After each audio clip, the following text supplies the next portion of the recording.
स्वाध्याय टीवी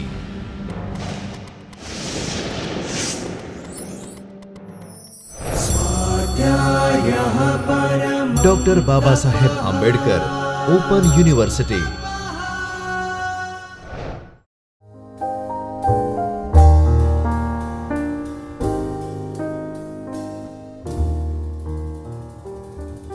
मित्रों नमस्कार। डॉक्टर बाबा साहेब आंबेडकर ओपन यूनिवर्सिटीना ज्योतिर्मय परिसर में आवेला चैतन्य स्टूडियो में हूँ योगेन्द्र पारेख आप सौનું हार्दिक स्वागत करूँ छूँ।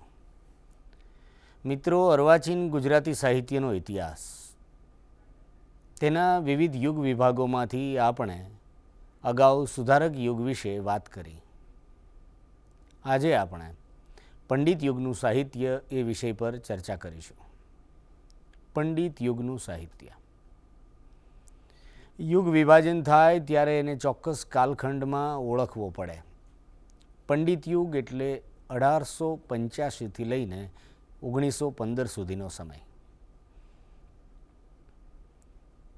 पंडित युगने गोवर्धन युग तरीके पण आपणे ओळखीए छीए अने समन्वय युग तरीके पण ओळखी शकाय। समन्वय युग एम कहीए त्यारे ए संज्ञाने आपणे बराबर ओळखवी पड़े अने पामवी पड़े। मित्रों, पूर्वे आपणे जोयुं तेम 1845 थी लईने 1885 सुधीनो समय साहित्यना इतिहासमां तेना प्रवाहो, वहेणो अने विचारधारा, साहित्य प्रवृत्ति, संसार सुधारानी प्रवृत्ति वगैरेना कारणे सुधारक युग तरीके ओळखायो छे। सुधारक युगमां थयेली प्रवृत्तिओना आधारे આપણે એમ કહી શકીએ કે પંડિત યુગ સુધારક યુગના ખભા પર બિરાજે છે। ગુજરાત વિદ્યાસભાની સ્થાપના પંડિત સુધારક યુગમાં થઈ ચૂકી હતી। બુદ્ધિપ્રકાશ જેવું સામયિક શરૂ થયું હતું। સુધારક યુગમાં જ મુંબઈ સમાચાર અને ગુજરાત મિત્ર જેવા વર્તમાનપત્રો દ્વારા લોકરુચિ ઘડતરનું કાર્ય થતું હતું। નર્મદે દાંડિયો જેવું પત્ર શરૂ કરીને લોકોને સુધારાની દીક્ષા આપી હતી। મુંબઈમાં એલ્ફિસ્ટન કોલેજ અને મુંબઈ યુનિવર્સિટી શરૂ થઈ ગઈ હતી। ત્યાં ગુજરાતી નવયુવાનોએ શિક્ષણ લેવાનો પ્રારંભ કર્યો હતો। કરસનદાસ મૂળજી જેવા સુધારકે નવી આબોહવા ઊભી કરી હતી। અનેકવિધ પ્રવૃત્તિઓ દ્વારા ફિરોઝશાહ મહેતા જેવા રાજકર્તાઓ, ફિરોઝશાહ મહેતા જેવા બેરિસ્ટરો નાગરિક ઘડતરની ભૂમિકાએ સક્રિય હતા। ઈસ્ટ ઇન્ડિયા કંપનીનું શાસન સમાપ્ત થઈ ગયું હતું અને બ્રિટિશ રાજનો અમલ શરૂ થયો હતો। નર્મદ જેવાએ પૂરા જુસ્સાપૂર્વક કહ્યું હતું, યા હોમ કરીને પડો ફતે છે આગે। તે નર્મદ જેવા નર્મદને પણ એમ લાગ્યું કે પશ્ચિમનું જ બધું સારું છે એવું નહીં, પરંતુ પૂર્વના ઉત્તમ અંશોનો પણ વિનિયોગ પ્રજા ઘડતરમાં કરવો જોઈએ। તેથી પશ્ચિમનું ઉત્તમ અને પૂર્વનું ઉત્તમ એનો સમન્વય થયો। તેથી પણ આપણે પંડિત યુગ એને કહીએ છીએ, સમન્વય યુગ કહીએ છીએ। 1885 થી 1915ના આ સમયગાળામાં 3 દાયકામાં આપણને એવું સાહિત્ય મળે છે કે સમગ્ર સાહિત્યને આપણે પંડિત યુગનું સાહિત્ય એમ કહી શકીએ છીએ। એમ કહેવા પાછળની સૌથી મોટી ભૂમિકા એ હતી કે આપણી પાસે સંસ્કૃત સાહિત્યનો સમૃદ્ધ વારસો હતો। મધ્યકાળનું ગુજરાતી સાહિત્ય અને સુધારક યુગના ગુજરાતી સાહિત્યથી આપણો નવશિક્ષિત, નવદીક્ષિત યુવાન પરિચિત હતો। વળી અંગ્રેજી કેળવણીનો પ્રસાર પ્રચાર થયો હતો। મુંબઈ યુનિવર્સિટી અને એલ્ફિસ્ટન કોલેજ જેવી સંસ્થાઓ શરૂ થવાના કારણે ગુજરાતમાં ગુજરાત કોલેજ અમદાવાદ ખાતે શરૂ થઈ હતી।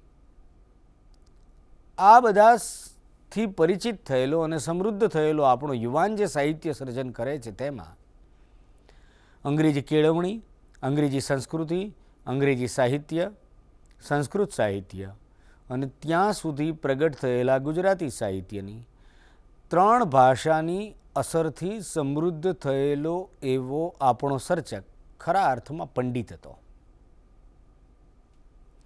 મિત્રો, એક આડવાત કરીએ તો એક સંશોધન કરવા જેવું છે કે એલ્ફિસ્ટન કોલેજમાં આપણા કેટલા સાક્ષરોએ શિક્ષણ લીધું? તો ગોવર્ધનરામ ત્રિપાઠી પોતે એલ્ફિસ્ટન કોલેજના સ્નાતક હતા। તેઓ LLB થયા. આપણે જે પંડિત યુગને ગોવર્ધન યુગ તરીકે ઓળખીએ છીએ. તો 1885થી 1915 સુધીનો આ સમય. આ સમયમાં 1887માં જ આપણને ગોવર્ધન રામની રચના સરસ્વતીચંદ્રનો ભાગ પહેલો મળે છે. ગુજરાતી ગદ્યનું આજે પણ શિખર ગણાય તેવી કાળજયી કૃતિ એટલે સરસ્વતીચંદ્ર. સરસ્વતીચંદ્રના પંડિત યુગમાં 4 ભાગ પ્રગટ થયા. છેલ્લો ભાગ પ્રગટ થયો 1902માં. પણ સરસ્વતીચંદ્ર ભાગ 1નું પ્રાગટ્ય ગુજરાતી સાહિત્યની શકવર્તી ઘટના છે. એવી જ રીતે ગુજરાતી પદ્યમાં આત્મલક્ષી ઉર્મી કાવ્યોનો પ્રારંભ થયો. નરસિંહરાવ દિવેટિયાની કુસુમમાળા પણ 1887માં પ્રગટ થાય છે.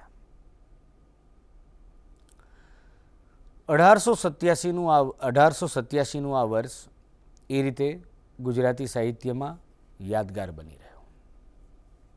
પંડિત યુગ તરીકે ઓળખાતા આ યુગમાં આપણને જે સાક્ષરો મળ્યા એ સાક્ષરોએ એવી નવી નવી કેળી કંડારી અભિવ્યક્તિના સ્તરે, પદ્યના સ્તરે, ગદ્યના સ્તરે, વિવિધ સાહિત્ય પ્રકારોમાં કે એ પંડિત યુગની જ પરંપરાનું નિર્વહન એમ કહી શકાય કે છેક આજ સુધી થતું રહ્યું છે. આજના કોઈ સર્જકનો પણ નવલકથા ક્ષેત્રે આદર્શ હોય તો ગોવર્ધન રામ હોય.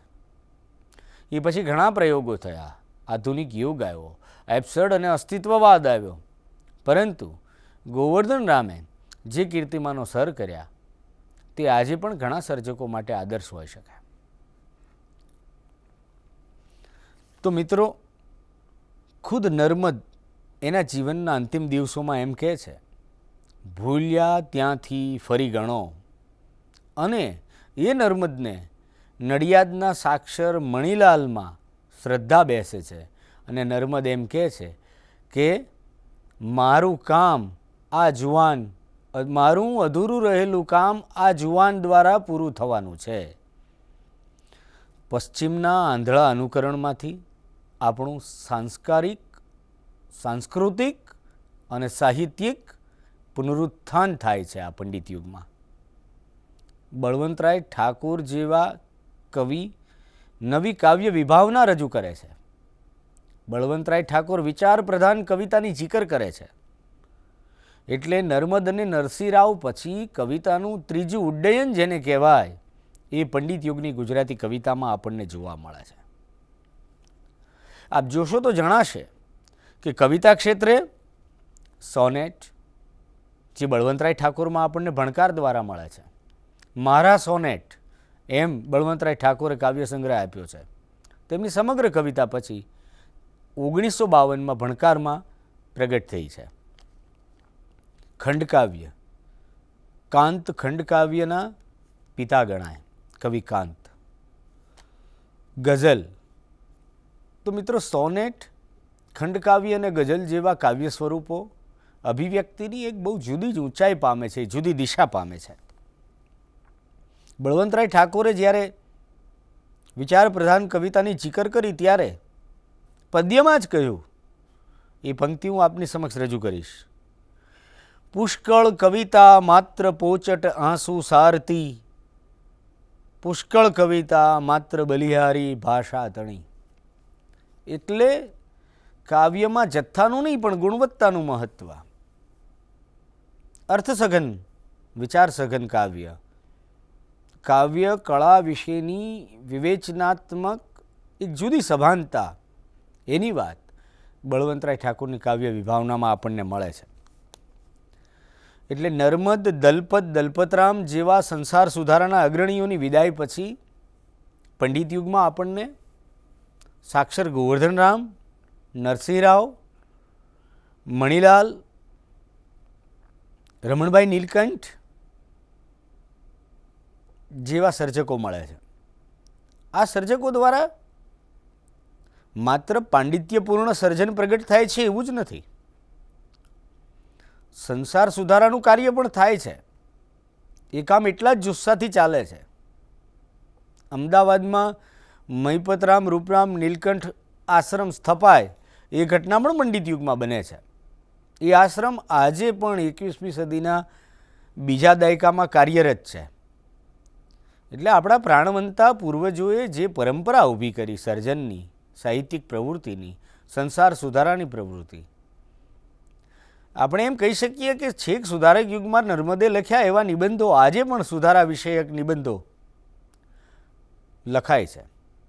નર્મદની સ્કૂલ જેને કહી શકાય એવા વિચાર પ્રધાન નિબંધો આજે પણ ચાલુ છે. એટલે સાહિત્યના પ્રવાહોને કાળખંડમાં વહેંચતી વખતે એ માત્ર વ્યવસ્થા પૂરતું ઠીક રહે, બાકી તેમાં પ્રગટ થયેલા વિચારો અને સાહિત્યિક પ્રયુક્તિઓને, જેને આપણે ટેકનિક્સ કહી શકીએ, એ દૃષ્ટિએ જોઈએ તો નર્મદ આપણને આજે પણ ઘણા આધુનિક લાગે અને આજે પ્રગટ થતું ઘણું સાહિત્ય સુધારક યુગનું પણ સાહિત્ય લાગે. પણ એ આખો જુદો વિષય છે. આપણે પંડિત યુગના સાહિત્યની કેટલીક ઐતિહાસિક તથ્યો સાથેની વાત કરીએ, કારણ કે આપણો આ વિષય ગુજરાતી સાહિત્યના ઇતિહાસમાં પંડિત યુગ અને પંડિત યુગનો ઇતિહાસની ભૂમિકાએ જ્યારે તપાસીએ ત્યારે ઐતિહાસિક તથ્યોને તપાસતા જઈએ. તો યુનિવર્સિટી કેળવણીનો લાભ મળવાના કારણે આપણો નવસ્નાતક યુવાન સંસ્કૃત, ગુજરાતી, અંગ્રેજીની અસરથી સમૃદ્ધ થઈને સાહિત્ય સર્જન કરે છે. તેથી આપ જોશો તો જણાશે કે સરસ્વતીચંદ્રમાં ઘણા અંગ્રેજી કવિઓની અસર દેખાય. સર્જક એના સંદર્ભો મૂકે એવું આપણને જોવા મળે. પંડિત યુગની કવિતા બહુ મોટો વિષય છે. મેં અગાઉ જણાવ્યું તેમ આત્મલક્ષી ઉર્મી કવિતાનો પ્રારંભ થયો નરસિંહરાવ દિવેટિયામાં અને પૂર્વાલાપ જેવો સંગ્રહ એમણે આપ્યો. કુસુમમાળા, સોરી આ સુધારી નાખજો, નરસિંહરાવ દિવેટિયા પાસેથી આપણને કુસુમમાળા જેવો સંગ્રહ મળે છે. નરસિંહરાવ હૃદયવીણા, નુપુર ઝંકાર અને બુદ્ધચરિત જેવા કાવ્યો આપે છે. મણિલાલ નભુભાઈ દ્વિવેદીનું ગદ્ય સામર્થ્ય જાણીતું છે, પરંતુ કવિતા ક્ષેત્રે પણ તેમણે આત્મનિમજ્જન જેવો એક કાવ્ય સંગ્રહ આપ્યો છે અને એમનું અમર આશા કાવ્ય ખૂબ જાણીતું છે. કહી લાખો નિરાશામાં અમર આશા છુપાઈ છે. આ કાવ્ય કયા ગુજરાતીએ નહીં સાંભળ્યું હોય? તો નરસિંહરાવ દિવેટિયાના પૂર્વાલાપથી પંડિત યુગની કવિતાના શુભારંભ થયો એમ કહી શકીએ. એટલે કે શુકન થયા પંડિત યુગની કવિતાને. તેથી આપણને કાંત જેવા કવિ મળે છે તેમના અનુસંધાનમાં જ, અને કાંત પાસેથી આપણને અપૂર્વ ખંડ કાવ્યો મળે છે. ગોવર્ધન રામના અને નરસિંહરાવ દિવેટિયાના સમકાલીન, મણિલાલના સમકાલીન એવા ક્લાંત કવિ પાસેથી પણ આપણને સંગ્રહ મળે છે. બાલાશંકર કંથારિયા જેવા સર્જક પંડિત યુગનું એક બહુ નોંધપાત્ર નામ છે. આપણે જોયું કે સુધારક યુગમાં ફાર્બસ વિરહ જેવું કરુણ પ્રશસ્તિ મળ્યું, તો પંડિત યુગમાં પણ યુવાન પુત્ર નલિનકાંતના અવસાન નિમિત્તે શોકાતુર પિતાનું સંવેદન નરસિંહરાવ દિવેટિયા પાસેથી મળે છે. એ કાવ્ય સંગ્રહનું નામ છે સ્મરણ સંહિતા. સ્મરણ સંહિતાની જેમ બીજી કરુણ પ્રશસ્તિ ગોવર્ધનરામ ત્રિપાઠી પાસેથી મળે છે, સરસ્વતીચંદ્રના સર્જક પાસેથી. પત્નીના અવસાન નિમિત્તે તેમણે આપ્યું આપણને એક દીર્ઘ કાવ્ય રચના સ્નેહમુદ્રા. બાલાશંકર કંથારિયા પાસેથી જે કવિતાઓ મળી તે બધી જ કવિતા, એમની સમગ્ર કવિતા ક્લાંત કવિના નામે આપણને 1885માં મળી. અને ગુજારે જે શિરે તારે અને જીગરનો યાર આ તેમની જાણીતી કવિતાઓ છે. ઘણીવાર એવું બનતું હોય છે યુપીએસસી પરીક્ષા વગેરેમાં, કોઈ એક કાવ્ય પંક્તિ અચાનક કોઈ આપણને પૂછી દે, ખૂબ જાણીતી લોક હૃદયમાં સચવાયેલી હોય એવી પંક્તિ કોઈ પરીક્ષક પૂછે કે ગુજારે જે શિરે તારે. આપણે ઘણીવાર કોઈ કાર્યક્રમમાં કે કોઈ જુદી જુદી ભૂમિકાએ જીગરનો યાર જેવા સંદર્ભ સાંભળ્યા હોય, પણ અચાનક એ કવિનું નામ ન યાદ આવે, ત્યારે આ વસ્તુ એ રીતે યાદ રાખવી ઘટે કે આ બાલાશંકર કંથારિયા, નડિયાદના સાક્ષર, તેમની પંક્તિ છે. નાનાલાલ જેવા કવિ આપણને મળ્યા પંડિત યુગમાં. નાના નાના રાસ 1 થી 3 ભાગમાં તેમના કાવ્યો પ્રગટ થયા અને ચિત્રદર્શનો પણ એમની જાણીતી રચના છે.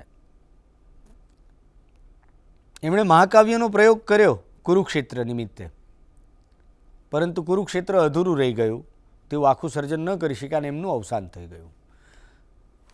નાનાલાલનું બીજું પણ પ્રદાન છે ગદ્યમાં.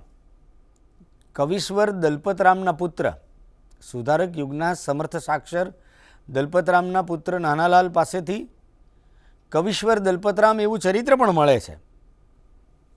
આ નાનાલાલ પંડિત યુગના 3 સરસ મજાના નાટકો આપે છે. નાનાલાલ પાસેથી ઇન્દુકુમાર, જયા જયંત અને વિશ્વગીતા જેવા 3 નાટકો મળે છે.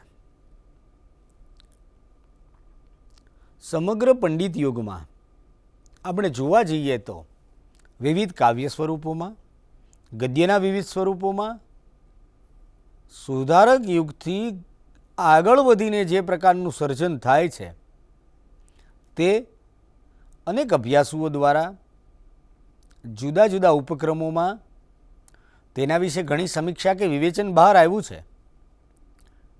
પરંતુ ગુજરાતી સાહિત્યના આજના વિદ્યાર્થીએ, આજના અભ્યાસુએ નવી ભૂમિકાએ સુધારક યુગ કે પંડિત યુગને ફરીથી તપાસવો ઘટે.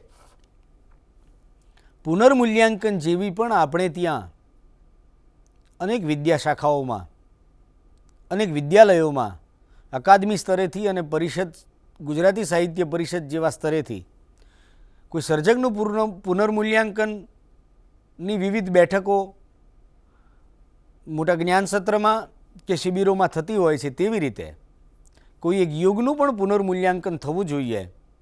એ ભૂમિકાએ સુધારક યુગ અને પંડિત યુગની નવેસરથી તપાસ થાય તો વિદ્યા અભ્યાસનો એક જુદો ઉપક્રમ રચાય.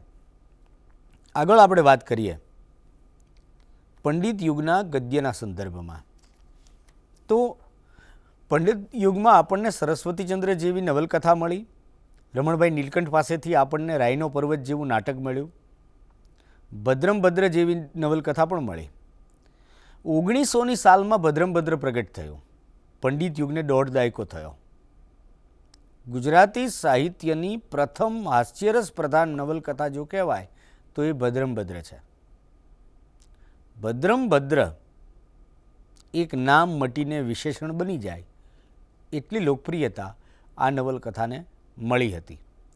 તેમાં અદ્ભુત ભાષા પ્રયોગો થયા છે. ભદ્રમભદ્રમાં ભદ્રમભદ્ર નામના પરંપરા પૂજક પાત્રનો આગ્રહ એવો છે કે માત્ર સંસ્કૃત પ્રચુર ગદ્ય જ બોલવું, એટલે જેને આજની પરિભાષામાં નાફેરવાદી કહેવાય એવા કોઈ પણ પ્રકારના પરિવર્તન માટે તૈયાર ન હોય એવું જડ માનસ કેવું હોય એવા લોકો પર કટાક્ષ કરવા માટે થઈને રમણભાઈ નીલકંઠે ભદ્રમભદ્ર રચી. તો ભદ્રમભદ્રની ભૂમિકાએ ભદ્રમભદ્રનું પાત્ર જો આજે ગુજરાતી ભાષાના કોઈ એવા પરંપરા સિદ્ધ પ્રયોગો કરે તો કેવી રીતનું ગુજરાતી બોલે એનું વર્તમાન સંદર્ભમાં જો એક ઉદાહરણ આપું તો એવું હોઈ શકે કે આપણે સામાન્ય બોલચાલમાં એવો વાક્ય પ્રયોગ કરીએ છીએ કે મારી સાયકલના આગલા વ્હીલમાંથી કોણે હવા કાઢી નાખી.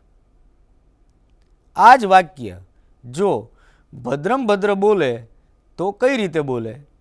ફરીવાર બોલું છું, મારી સાયકલના આગલા વ્હીલમાંથી હવા કોણે કાઢી નાખી. હવે ભદ્રમભદ્ર બોલે છે. મારા દ્વિચક્ર રથના અગ્રચક્રમાંથી વાયુમુક્તિ કોણે કરી? આવા અનેક વાક્યો અને સંવાદોનો ભંડાર છે ભદ્રમ ભદ્રમાં. એટલે ગુજરાતી સાહિત્યની પ્રથમ હાસ્યરસ પ્રધાન નવલકથા એ ભદ્રમ ભદ્ર આપણને 1900ની સાલમાં મળે છે. મિત્રો, પંડિત યુગમાં જે સામયિકો હતા, સાહિત્યિક સામયિકો, એમાં સુદર્શન, વસંત, પ્રિયમવદા અને જ્ઞાનસુધા ખૂબ જાણીતા સામયિકો હતા.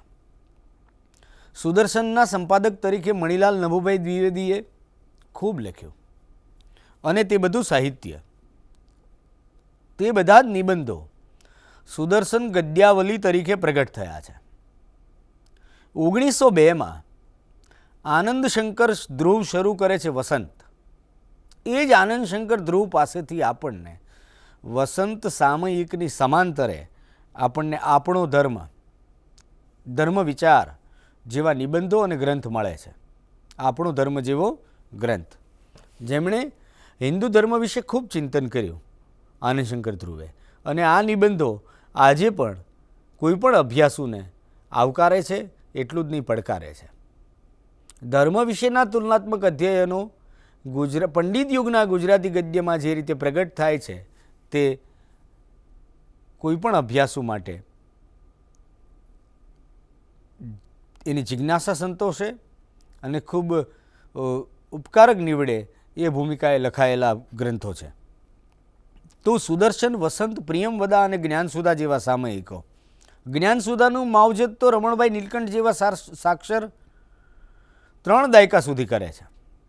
તો આપણે જોઈએ તો સુધારક યુગમાં આપણને બુદ્ધિપ્રકાશ શરૂ થયું, એ જ ભૂમિકાએ ગુજરાતી સંસ્કૃતિ, ગુજરાતી પ્રજા અને તેની સાહિત્યિક અને સાંસ્કૃતિક માવજત કરવા માટે આપણને આવા સામયિકો મળ્યા.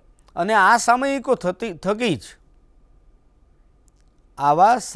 થકી જ ગુજરાતી ગદ્યનું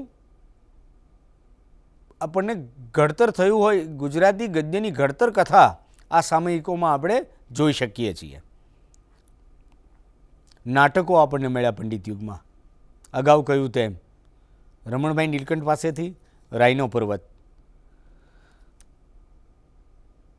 એ જ રીતે કાંત પાસેથી નાટકો મળે છે, રોમન સ્વરાજ અને ગુરુ ગોવિંદસિંહ. હવે કાંત ખંડકાવ્યના કેટલા મોટા કવિ, તેમણે પણ રોમન સ્વરાજ અને ગુરુ ગોવિંદસિંહ જેવા 2 નાટક આપ્યા.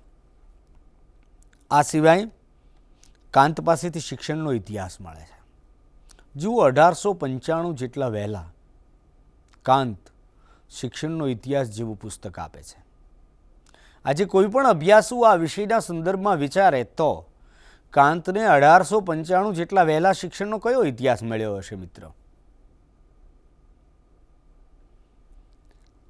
આપણું શિક્ષણ જીવન બહુ સમૃદ્ધ છે, સમૃદ્ધ રહ્યું છે. ભારતીય પ્રાચીન શિક્ષણ પ્રણાલી, યુરોપની શિક્ષણ પ્રણાલી, ભારતમાં શરૂ થયેલી અંગ્રેજી શિક્ષણ પ્રણાલી, એની સમૃદ્ધિ, આ બધાના સંદર્ભમાં કાંત પાસે કશું કહેવા જેવું હતું. તો બહુ ઓછી જાણીતી વાત છે આજે તો કે કાંત પાસેથી શિક્ષણનો ઇતિહાસ 1895માં મળે.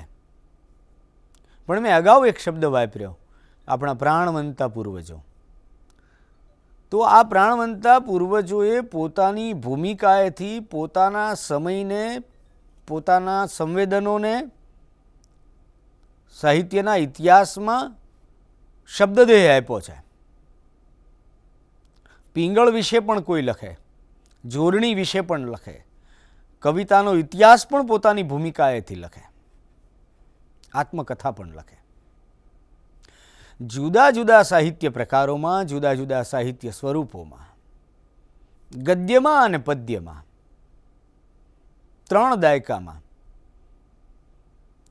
સામર્થ્યથી, સભાનતાથી, જાગૃતિથી, સમન્વય બુદ્ધિથી સુધારક યુગના જુસ્સાને ઠરવા દઈને પંડિત યુગે વિવેકની, સમન્વયની એક નવી દિશા આપી. એવી સમ્યક ચેતનાથી ઘણું માતબર સાહિત્ય સર્જન થયું. એટલે જીવનચરિત્રનું સાહિત્ય, આત્મકથાનું સાહિત્ય. નારાયણ હેમચંદ્રની આત્મકથા 1900ની સાલમાં પ્રગટ થઈ. એ આત્મકથાનું નામ હતું હું પોતે.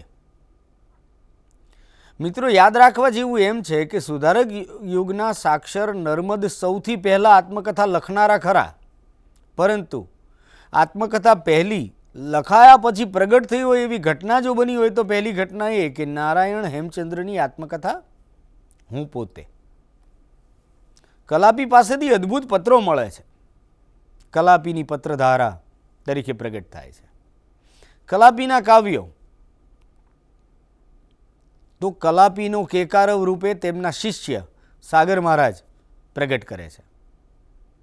અને ગુજરાતી ગઝલનું જુદું સ્વરૂપ આપણને આપની યાદીના આ કવિ કલાપી પાસેથી મળે છે.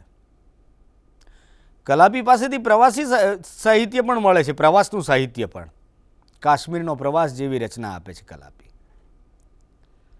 કલાપીને લલિત, જટિલ અને સંચિત એવા 3 જુદા જુદા ઉપનામવાળા 3 કવિ મળે છે મિત્રો. બળવંતરાય ઠાકોર જેવા મિત્ર કલાપીને મળે છે. 1874માં જન્મ કલાપીનો અને 1900ની સાલમાં અવસાન. 26 વર્ષની નાનકડી આયુમાં આ રાજવી કવિ ઘણું સમૃદ્ધ સાહિત્ય આપી જાય છે. ગુજરાતી પ્રજાના હૃદયમાં તેમની ગઝલો થકી કલાપી એક ચિરસ્મરણીય સ્થાન ધરાવે છે. ખૂબ લોકપ્રિય થયેલા આ કવિ કયા ગુજરાતી બાળકને મંદાક્રાંતા છંદ કલાપી થકી નહીં આવડ્યો હોય? અને કલાપીનું કાવ્ય તે પંખીની ઉપર પથ્થરો ફેંકતા ફેંકી દીધો, જ્યાં જ્યાં નજર મારી પડે યાદી ભરી ત્યાં આપની. આ કવિ કલાપી 26 વર્ષનું અલ્પ આયુષ્ય અને ચિરકાલીન કવિતા, કાળજયી કવિતા. કલાપીની કવિતાની પણ સમીક્ષા થઈ છે, એમના પર સંશોધનો પણ થયા છે, પરંતુ લોક હૃદયમાં જેનું સ્થાન, લોક સ્મૃતિમાં જેની કાવ્ય પંક્તિઓ રણજણતી હોય એવા કવિ કેટલા આપણી પાસે? જાગીને જોઉં તો જગત દિશે ને એવું નરસિંહ મહેતા કહેતો હોય, વૈષ્ણવ જન તો તેને રે કહીએ એવું નરસિંહનું કાવ્ય જેટલું લોકપ્રિય થાય, એવી રીતે જ્યાં જ્યાં નજર મારી ફરે યાદી ભરી ત્યાં આપની, એમ કલાપીની કાવ્ય પંક્તિ પણ લોક હૃદયમાં પ્રતિષ્ઠિત થાય. ગુજરાતી કવિતાની આ એક ઓળખ હતી, આ એક અસ્મિતા છે, અને એ અસ્મિતા આ કવિઓ થકી આજે પણ આપણે અનુભવી શકીએ છીએ. મેં હમણાં કાંતની વાત કરી. કાંત પાસેથી આપણને શિક્ષણનો ઇતિહાસ મળ્યો. મિત્રો, પ્રેસિડેન્ટ લિંકનનું ચરિત્ર પણ કાંતે લખ્યું છે. જીવન ચરિત્રનું સાહિત્ય કહીએ તો આપણને નાનાલાલ પાસેથી કવિશ્વર દલપતરામનું ચરિત્ર મળે છે. બૃહદ ચરિત્ર હતું, પિતા વિશે લખેલું, પિતૃતર્પણ. પિતૃતર્પણનું ચરિત્ર એ પણ એક જુદા અભ્યાસનો વિષય છે. જે મહાદેવભાઈ દેસાઈ વિશે નારાયણભાઈ દેસાઈએ લખ્યું, અગ્નિકુંડમાં ઉગેલું ગુલાબ, જે આપણા આધુનિક સમયમાં. પણ એની શરૂઆત આપણને પંડિત યુગમાં નાનાલાલ પાસેથી મળે છે. કવિશ્વર દલપતરામ ચરિત્ર લખ્યું પુત્ર નાનાલાલે. તો અનેકવિધ સર્જકો દ્વારા સર્જન, વિવેચન, સંપાદન, અનુવાદ એમ વિવિધ ધારાઓમાં સાહિત્ય સર્જનની માતબર પ્રવૃત્તિઓ થાય છે. પંડિત યુગ અનેક રીતે સમૃદ્ધ છે. ગુજરાતી સાહિત્યનો પંડિત યુગ, ગુજરાતી સાહિત્યના પંડિત યુગમાં રચાયેલું સાહિત્ય અને તે સમયના સર્જકો આજે પણ ગુજરાતી સાહિત્યમાં ખૂબ આદરપૂર્વક લેવાતા આ નામોમાં આપણે જે નામોને જાણ્યા અને ઓળખ્યા તેમાં ગોવર્ધનરામ નરસિંહરાવ દિવેટિયા કે ખંડકાવ્યના પિતા એવા કાંત, સોનેટના પિતા એવા બળવંતરાય ઠાકોર, આ સર્જકો ઉપરાંત ગુજરાતી સાહિત્યની પ્રવૃત્તિને કોઈ એક ચોક્કસ દિશા આપવી, સાહિત્યકારોની એક સંસ્થા હોય તેવું વિચારવું, એવા વિચારના જનક અને ગુજરાતી સાહિત્ય પરિષદના સ્થાપક, ગુજરાત વિદ્યાસભાના સ્થાપક એવા રણજીતરામ વાવાભાઈ મહેતા પણ આપણને પંડિત યુગમાં મળે છે. તેમનું સાહિત્ય સર્જન ઓછું, પરંતુ સાહિત્યિક પ્રવૃત્તિઓ માતબર. એટલે મેં આપને કહ્યું તેમ ગુજરાતી સાહિત્ય પરિષદ જેવી સંસ્થા, જેની સ્થાપના 1905માં થઈ, એટલે કે પંડિત યુગમાં થઈ, એના સ્થાપક હતા રણજીતરામ વાવાભાઈ મહેતા. ગુજરાત વિદ્યાસભાના સ્થાપક. આજે રણજીતરામ વાવાભાઈ મહેતાના નામે ગુજરાતી સાહિત્યનો સર્વોચ્ચ કહી શકાય તેવો પુરસ્કાર રણજીતરામ સુવર્ણચંદ્રક સર્જકને તેના ઉત્તમ સર્જન કે સાહિત્યિક પ્રદાન માટે આપવામાં આવે છે. અને મિત્રો, રણજીતરામ સુવર્ણચંદ્રક સૌથી પહેલો કોને પ્રાપ્ત થયો, આવું કોઈ પૂછે તો આપણને ખબર હોવી જોઈએ. 1928માં ઝવેરચંદ મેઘાણીને સૌથી પહેલો રણજીતરામ સુવર્ણચંદ્રક પ્રાપ્ત થયો હતો. ગુજરાતી સાહિત્યમાં રણજીતરામ સુવર્ણચંદ્રક પ્રાપ્ત થાય તે આજે પણ બહુ ગૌરવની ઘટના ગણાય છે અને એ અર્થમાં એ સર્વોચ્ચ સાહિત્યિક પુરસ્કાર છે. શ્રીમદ રાજચંદ્ર પણ પંડિત યુગનું સંતાન છે. શ્રીમદ રાજચંદ્ર બહુ મોટા કવિ નહોતા. એક વિરલ આધ્યાત્મિક વિભૂતિ હતા શ્રીમદ રાજચંદ્ર. પરંતુ આપને જાણીને આનંદ થશે કે મહાત્મા ગાંધીના જે 3 માર્ગદર્શકો હતા એમાંના એક માર્ગદર્શક શ્રીમદ રાજચંદ્ર હતા. મોરબી પાસે વવાણિયા ગામમાં એમનો જન્મ અને આત્મસિદ્ધિ શાસ્ત્ર જેવું કાવ્ય એમણે બહુ નાની ઉંમરે લખ્યું. બહુ ઓછું જીવ્યા. યુવાન વયે તેમનું અવસાન થયું. 32-33 વર્ષની ઉંમરે લગભગ એમણે દેહ છોડ્યો. પરંતુ ગાંધીજી જ્યારે વ્યાપક ધર્મ મંથન અનુભવતા હતા દક્ષિણ આફ્રિકામાં હતા ત્યારે, અને યુવાન ગાંધીને કેટલાય અંગ્રેજ મિત્રો ખ્રિસ્તી ધર્મ તરફ આકર્ષિત કરતા હતા ત્યારે શ્રીમદ રાજચંદ્ર પાસેથી એમણે ધર્મ વિષયક માર્ગદર્શન માગ્યું અને ગાંધીજીને એવું સમજાયું કે સ્વધર્મ જે છે તે શ્રેષ્ઠ છે. એટલે ગાંધીજીના પણ માર્ગદર્શક રહી ચૂકેલા શ્રીમદ રાજચંદ્ર એ પંડિત યુગનું સંતાન હતા. રણજીતરામ વાવાભાઈ મહેતા સાહિત્ય સર્જન ઓછું, પણ બહુ મોટા સાહિત્યિક કર્મશીલ એ પણ પંડિત યુગનું સંતાન હતા. આપણને પંડિત યુગમાં જાણીતા ખરા પણ ઉપકવિ તરીકે કહી શકીએ એવા ખબરદાર જેવા કવિ પણ પંડિત યુગમાં મળે છે, જે પ્રતિકાવ્યોના સર્જક તરીકે ખૂબ જાણીતા હતા. તેમના કાવ્ય સંગ્રહોના નામ પણ વિશિષ્ટ છે.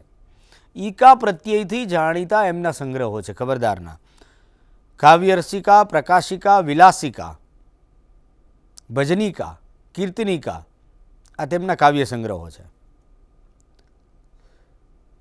ગુજરાતી સાહિત્યના અભ્યાસુ તરીકે જ નહીં, પણ ગુજરાતી આપણી માતૃભાષા છે તેથી પણ જનનીની જોડ સખી નહીં જડે રે લોલ કવિતા સાંભળી ન હોય તેવો કયો ગુજરાતી આપણને મળશે? તો આ જનનીની જોડ સખી નહીં જડે રે લોલના કવિ બોટાદકર પણ પંડિત યુગનું સંતાન છે. બોટાદકરના કાવ્ય સંગ્રહોના નામ છે એ પણ વિશિષ્ટ છે. કલ્લોલિની, સ્ત્રોતસ્વિની, નિર્જરિણી, રાસતરંગિણી, શૈવલિની આ કવિ બોટાદકરના કાવ્યો છે. કવિ બોટાદકર મૂળ બોટાદના. અને મિત્રો, બોટાદમાં આવેલી આર્ટ્સ એન્ડ કોમર્સ કોલેજનું નામ કવિ બોટાદકર કોલેજ છે. મેં અગાઉ જણાવ્યું એમ કલાપીના મિત્રો એવા 3 ઉપકવિઓ લલિત, સંચિત અને જટિલ પણ પંડિત યુગનું સંતાન છે. પંડિત યુગના સાહિત્યને સમૃદ્ધ અનેક સાક્ષરોએ કર્યું છે. આપણે ત્યાં ઘણું સમૃદ્ધ બાળ સાહિત્ય છે. સુંદર બાળગીતોના રચયિતા એવા ત્રિભુવન વ્યાસ પણ પંડિત યુગમાં જન્મ્યા છે. ગઝલકાર તરીકે એક નામ બહુ ખ્યાતનામ થયું, હરજી લવજી દામાણી. એમ કહીએ તો આપણને કદાચ બહુ ઓછા લોકોને ખબર હોય, પણ શયદા એમ કહીએ તો તરત યાદ આવે આપણને એમની પંક્તિઓ. મને એ જોઈને હસવું હજારો વાર આવે છે, મને એ જોઈને હસવું હજારો વાર આવે છે, પ્રભુ તારા બનાવેલા તને આજે બનાવે છે. આ પંક્તિ કોની છે એમ કોઈ પૂછે તો આપણે કહીએ હરજી લવજી દામણી એટલે કે શૈદા. શૈદા તખલ્લુસ છે. તો શૈદાનું મૂળ નામ શું તો આપણને ખ્યાલ રહે હરજી લવજી દામણી. અને એ કવિએ કહ્યું છે ગીરા ગુર્જરી આ નથી શેર મારા, ગીરા ગુર્જરી આ નથી શેર મારા, હૃદયના છે ટુકડા હું ચરણે ધરું છું. આવો ગઝલ કવિ આપણને પંડિત યુગમાં મળે છે. તો મિત્રો, નડિયાદની સાક્ષર ત્રિપુટી એવા ગોવર્ધનરામ, બાલાશંકર કંથારિયા, આત્મનિવેદનનો કવિ મણિલાલ નભુભાઈ દ્વિવેદી, સમર્થ વેદાંતી, સંસ્કૃતના મહાપંડિત અભ્યાસુ મણિલાલ નભુભાઈ દ્વિવેદી, કવિ કાંત મણિશંકર રત્નજી ભટ્ટ એટલે કવિ કાંત, નરસિંહરાવ દિવેટિયા, કવિ કલાપી, સુધારાવાદી રાયનો પર્વત નાટક લખનાર રમણભાઈ નીલકંઠ, મનોમુકુર જેવો વિવેચન ગ્રંથ આપનાર નરસિંહરાવ દિવેટિયા, નાના નાના રાસ આપનાર નાનાલાલ, ડોલન શૈલીના જનક, કાવ્યમાં ડોલન શૈલી જે આપણને નાનાલાલમાં મળી, નાનાલાલમાં જ એ શૈલી અસ્ત પામી. આ પંડિત યુગનું સર્જન ઘણું સમૃદ્ધ છે. અહીંયા આપને એક ઝાંખી આપવાનો પ્રયાસ કર્યો છે. પંડિત યુગના આ સાહિત્યની આખી જે રૂપરેખામાંથી આપ પસાર થશો ત્યારે આશા રાખું છું કે દરેક સર્જનના જીવન કવનમાંથી પસાર થવાની, એનો અભ્યાસ કરવાની આપને પ્રેરણા મળે અને આપનો સાહિત્ય અભ્યાસ વધુને વધુ સમૃદ્ધ થાય એવી શુભેચ્છા સાથે આપણે ફરી મળીશું ગાંધી યુગના સાહિત્ય વિશે વાત કરવા. ત્યાં સુધી અસ્તુ. આવજો. નમસ્કાર. સ્વાધ્યાયઃ પરમં તપઃ.